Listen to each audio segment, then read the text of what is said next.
Hello guys, आप सभी साथियों का स्वागत है आपके अपने यूट्यूब चैनल टॉपर सिंह पर। तो डेली की तरह हम लोग आज भी मॉर्निंग अपडेट लाए हैं। जितनी इंपॉर्टेंट अपडेट आज की न्यूज़पेपर में आई है और आप सभी के काम की है वो सारी अपडेट हम लोग देखने वाले हैं।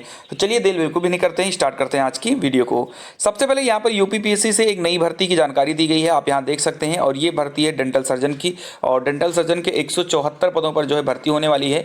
उत्तर प्रदेश चिकित्सा स्वास्थ्य एवं परिवार कल्याण विभाग में डेंटल सर्जन के 174 पदों पर भर्ती की जाएगी। इन पदों पर भर्ती के लिए अधियाचन उत्तर प्रदेश लोक सेवा आयोग को मिल चुका है। आयोग ने भर्ती के लिए विज्ञापन जारी करने की प्रक्रिया भी शुरू कर दी है। इस महीने के अंत में डेंटल सर्जन समेत 3 विभागों में भर्ती का विज्ञापन जारी कर दिया जाएगा। तो यहाँ पर एक बड़ी अपडेट यूपीपीएससी से आई है और ये बताया गया है कि यहाँ पर डेंटल समेत और भी जो 3 विभाग में है उनके जो विज्ञापन है वो इसी महीने पे जारी कर दिया जाएंगे, यानी कि अप्रैल के अंत तक ये आपको विज्ञापन देखने को मिल जाएंगे। 5 वर्ष से डेंटल सर्जन के पद पर भर्ती नहीं हुई थी। दिसंबर 2022 में 2382 चिकित्सकों की भर्ती का विज्ञापन आया था, लेकिन उसमें डेंटल सर्जन के पद नहीं थे। हर वर्ष हजारों युवा बीडीएस का कोर्स कर रहे हैं और नौकरी न मिलने पर खुद को क्लिनिक चला रहे हैं। वर्ष 2018 में आयोग से डेंटल सर्जन के 598 पदों पर भर्ती हुई थी। तो ये एक बड़ी अपडेट है, और ये बड़ी अपडेट ये है कि यहाँ पर 174 पदों पर जो है डेंटल सर्जन की भर्ती की जाएगी। एक बड़ी और इंपॉर्टेंट अपडेट थी आज की न्यूज़पेपर की। अगली अपडेट की बात करते हैं तो सीटेट का जो मार्कशीट और सर्टिफिकेट है वो डिजी लॉकर पर जो है अपलोड कर दिया गया है। हालांकि बीएड वाले जो छात्र हैं उनकी मार्कशीट और सर्टिफिकेट को रोका नहीं गया है, उसको भी अपलोड किया गया है। लेकिन हमने जैसे पहले ही कहा था कि अगर अपलोड कर दिया जाएगा तो वहां पर कहीं ना कहीं ऐसा मेंशन कर दिया जाएगा कि ये जो रिजल्ट होगा वो माननीय सुप्रीम कोर्ट का जो ऑर्डर होगा उस पर डिपेंड करेगा। तो फिलहाल यहाँ पर वो चीज़ निकल कर आ चुकी है, आप यहाँ पर देख सकते हैं। मेन जो अपडेट है उसको बताते हैं मैं आपको।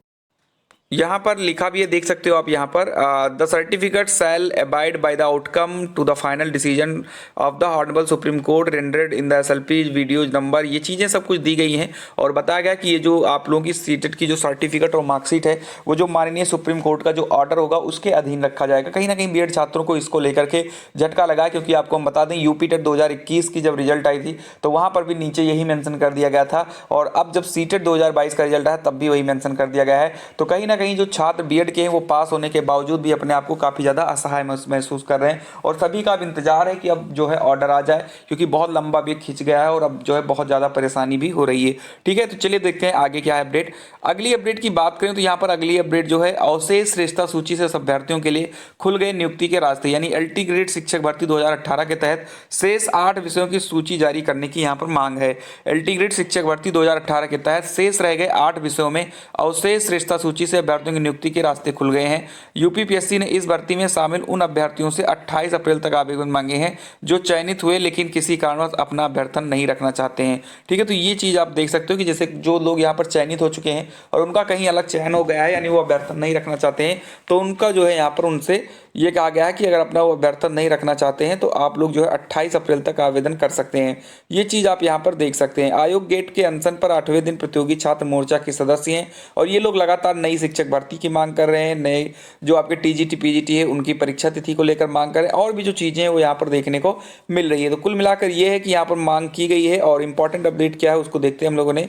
लिखा है, इस मुद्दे पर उत्तर प्रदेश लोक सेवा आयोग के सामने 8वें दिन बुधवार को भी प्रतियोगी छात्र मोर्चा के बैनर तले क्रमिक अनशन जारी रहा, लेकिन देर शाम आयोग की ओर से अवशेष श्रेष्ठता सूची से नियुक्ति को लेकर शुरू की गई प्रक्रिया के बाद प्रतियोगी छात्रों ने अनशन समाप्त करने का निर्णय लिया। प्रतियोगी एलटी ग्रेड शिक्षक भर्ती 2018 के तहत संस्कृत, गणित, जीव विज्ञान, शारीरिक शिक्षा, संगीत, उर्दू एवं गृह विज्ञान विषय का उदाहरण देते मांग कर रहे थे कि इन विषयों की तरह शेष 8 विषयों में भी रिक्त रह गई सीटों पर अवशेष श्रेष्ठता सूची जारी किए जाए और अन्य अभ्यर्थियों को मौका दिया जाए। अभ्यर्थियों का कहना था कि इन विषयों में चयनितों को जब अभिलेख सत्यापन के लिए बुलाया गया था तो कई अभ्यर्थी शामिल नहीं हुए थे। ऐसे में आयोग ने अनुपस्थित और अभ्यर्थियों का चयन निरस्त करते हुए इन विषयों में अवशेष श्रेष्ठता सूची जारी की थी और अन्य अभ्यर्थियों को भी मौका दिया गया था। तो अब कुल मिलाकर ये है कि जो यहाँ पर अवशेष श्रेष्ठता सूची से अभ्यर्थियों के जो यहाँ पर नियुक्ति हैं उसके रास्ते खुल चुके हैं और इसका आश्वासन भी छात्रों को मिल गया। तो एक बहुत बड़ी और अच्छी अपडेट है यहाँ पर।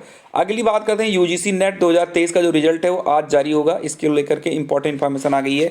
एनटीए ने जो है नेट 2023 के परिणाम बृहस्पतिवार को जारी करेगा, यानी आज जो है इसको जारी कर दिया जाएगा, और विश्वविद्यालय अनुदान आयोग यानी यूजीसी ने बुधवार को इसकी जानकारी दी है। उम्मीदवार आधिकारिक साइट ugcnet.nta.nic.in पर अपना परिणाम देख सकते हैं। यूजीसी के चेयरमैन ममिडाला जगदीश कुमार ने ट्वीट कहा कि एनटीए 13 अप्रैल तक यूजीसी नेट के परिणाम घोषित कर देगा। तो ये एक बड़ी अपडेट है, और आज जो भी छात्रों ने यूजीसी नेट का फॉर्म डाला था उनके लिए एक बहुत बड़ा दिन होने वाला है आज।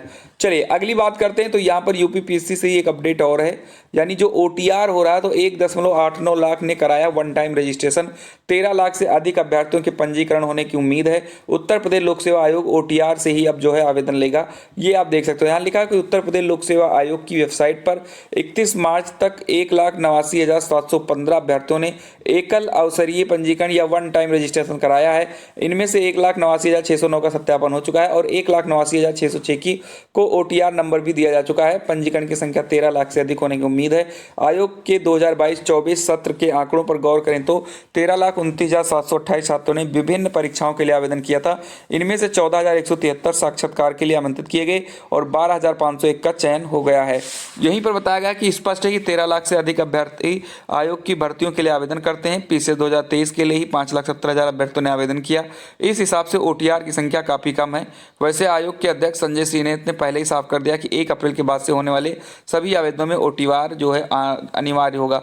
तो ये ओटीआर की बात की गई और छात्र जो है बढ़ चढ़ के इसमें हिस्सा भी ले रहे हैं, ओटीआर में आवेदन भी कर रहे हैं। ठीक है, चलिए आगे बात करते हैं। तो यहाँ पर छात्रों ने यूथ अड्डा अमर उजाला के जो अभियान है उसमें उन्होंने बताया कि आरआरबी, जेई व आरपीएफ एसआई भर्ती का 4 साल से इंतजार कर रहे हैं छात्र, लेकिन अभी तक भर्ती नहीं आई है।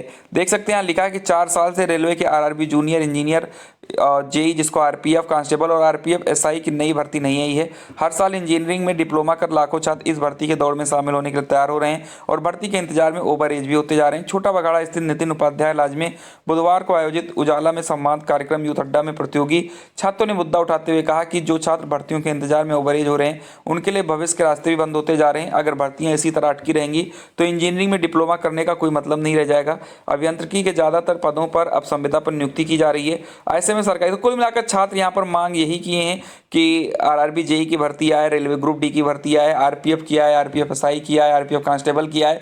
इसकी मांग की गई क्योंकि जाहिर सी बात है आरपीएफ कांस्टेबल और एसआई की भर्ती 5 साल 6 साल हो चुके हैं, इसकी भर्ती कहीं देखने को नहीं मिल रही है और छात्र जो है उसकी तैयारी कर रहे हैं और ओवर एज भी हुए जा रहे हैं। तो आप यहाँ पर लिखा भी है, देख सकते हो।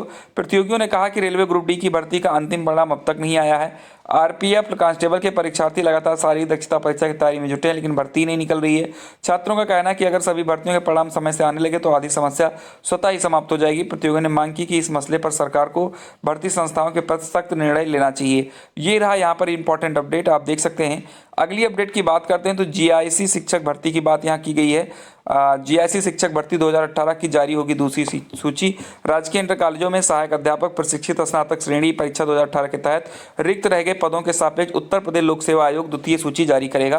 तो यहाँ पर एक बड़ी अपडेट और भी आ चुकी है कि जीआईसी शिक्षक भर्ती जो 2018 थी इसकी दूसरी सूची भी जारी की जाएगी। ये अब इंपॉर्टेंट इन्फॉर्मेशन है, अगर आपको इसकी पूरी अपडेट पढ़नी है तो आप इसका जो है स्क्रीनशॉट ले सकते हैं। ठीक है, चलिए बढ़ते हैं आगे की तरफ। अगली जो इंपॉर्टेंट अपडेट है वो 69,000 शिक्षक भर्ती को लेकर के है कि 1 अंक मामले में हाई कोर्ट ने दी 1 हफ्ते की मोहलत। अगर आप लोगों को ये अपडेट अच्छी लगती है, आपको पता है कि सुबह की अपडेट जो होती है इससे सारी इन्फॉर्मेशन मिल जाती है, तो एक बार आप लोग वीडियो को लाइक कर दें और चैनल पर नए हैं तो सब्सक्राइब करना तो बिल्कुल ही ना भूलें, जिससे आपको इसी प्रकार की सारी रियल और ऑथेंटिक अपडेट आपको मिलती रहे।